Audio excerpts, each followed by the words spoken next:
Tailandia es uno de los pocos países del mundo que todavía cuenta con una monarquía. Este reino, ubicado en el sudeste asiático, es poco conocido en el mundo hispano.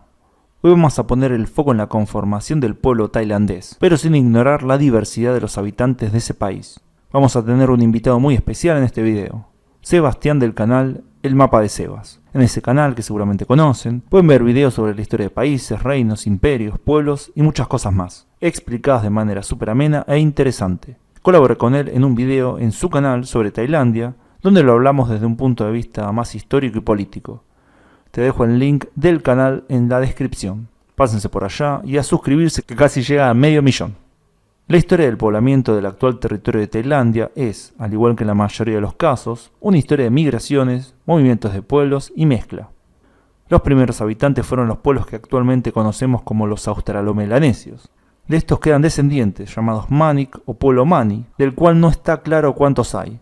Y esta falta de datos confiables no solo se relaciona a este grupo en particular, sino que es algo común en relación a la conformación étnica del país. Sean cuantos sean, se encuentran en el extremo sur de Tailandia. Pero hace unos miles de años, siendo las estimaciones de 5.000 a 2.000 años atrás, los pueblos austroasiáticos comenzaron a poblar gran parte de la actual Indochina y más allá, desplazando y mezclándose con los nativos. Hoy en día estos pueblos habitan gran parte del sudeste asiático, como por ejemplo en Camboya, Vietnam e incluso el noreste de la India. Estudios genéticos sugieren que los austroasiáticos tienen un origen en el actual sur de China. Estos mismos estudios señalan que al día de hoy la mitad de la población tailandesa desciende de esta ola migratoria, la cual tendría por el lado paterno el característico haplogrupo O2A1M95. Al sur del actual país fueron los pueblos malayos quienes desplazaron a los austromelanesios. Los malayos son a su vez descendientes de otro de los grandes colonizadores de Asia, los pueblos austronesios, cuyo origen se especula está en el actual Taiwán. Pero las migraciones no terminarían aquí. Ya para el siglo VII después de Cristo, los Tai llegarían a la actual Tailandia. Estos eran originarios de la actual provincia china de Guangxi. Estos pueblos habían desarrollado un sofisticado sistema de producción de arroz, extendiéndose hacia el sur y el oeste. Este proceso migratorio continuaría hasta el siglo XIII, siendo todavía durante esa época el Imperio Khmer el que controlaba casi todo el territorio de la actual Tailandia. Los pueblos Tai abarcan gran cantidad de grupos. En China está la etnia Zhuang, que es el grupo minoritario más grande de ese país, superando las 18 millones de personas.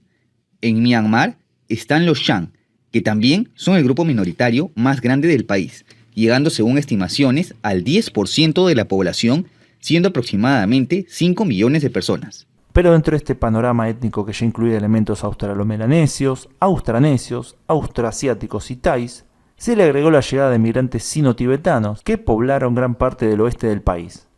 Actualmente uno de los grupos minoritarios más grandes de Tailandia son los Karen, pueblo de ese origen. Otro de los componentes más importantes de la Tailandia actual son los descendientes de chinos. Durante siglos, inmigrantes chinos migraron como comerciantes o trabajadores, pero fue durante el siglo XIX cuando la migración china se disparó en número. En 1825 había 230.000 chinos, para 1910 eran 792.000, en 1932 llegaron a ser el 12,2% de la población. Pero desde el principio del siglo XX el Estado llevó a cabo una política de asimilación. Estas políticas fueron muy similares a las llevadas a cabo en países como Italia o Alemania en el siglo XIX, dándole prioridad a un dialecto sobre los demás, por ejemplo. De esta forma el dialecto tai del centro del país se convirtió en el idioma oficial, buscando que los demás dialectos fueran desapareciendo. Estas políticas tuvieron bastante éxito, haciendo que grandes grupos, como por ejemplo los Lao, ahora llamados Tai Lao, fueran perdiendo su propio idioma y características culturales. Estos llegan a 15 millones de personas y no se los considera una minoría sino parte del grupo Tai. Otros grupos asimilados exitosamente son los descendientes de chinos, que son aproximadamente 12 millones de personas que tienen en general ascendencia mixta china y tailandesa. Estos en su mayoría solo hablan Tai y siguen las costumbres thais. El proceso de asimilación no está completo, y hay grupos que todavía mantienen lenguas o identidades fuertes. Si buscamos nuevamente similitudes con países que hayan llevado a cabo procesos similares, podemos citar a Argentina, donde las minorías indígenas están concentradas cerca de las fronteras y en los centros urbanos. En Tailandia pasa algo similar. En el sur hay una minoría importante de malayos en la frontera con Malasia. En el sudeste hay una presencia importante de los Khmeres en la frontera con Camboya. En el noreste están tanto los Thai Lao, ya muy integrados, y comunidades vietnamitas en el área fronteriza con Laos, mientras que en el norte y oeste están las minorías de origen sino-tibetano. También hay que notar la gran presencia de comunidades chinas no asimiladas en los centros urbanos. Es difícil poder determinar cuán buenos son los datos étnicos y lingüísticos del país, ya que el Estado tailandés tiende a minimizar la presencia de minorías y a exagerar la homogeneidad del país. Por ejemplo, en cuestión lingüística, si se discriminara entre los distintos idiomas de origen thai, habría 4 con más de 4 millones de hablantes, pero si se los unifica como hablantes de thai solamente, entonces ese idioma superaría los 50 millones de hablantes, siendo supermayoritario en el país. En cuestión religiosa, casi el 95% de la población se identifica como budista.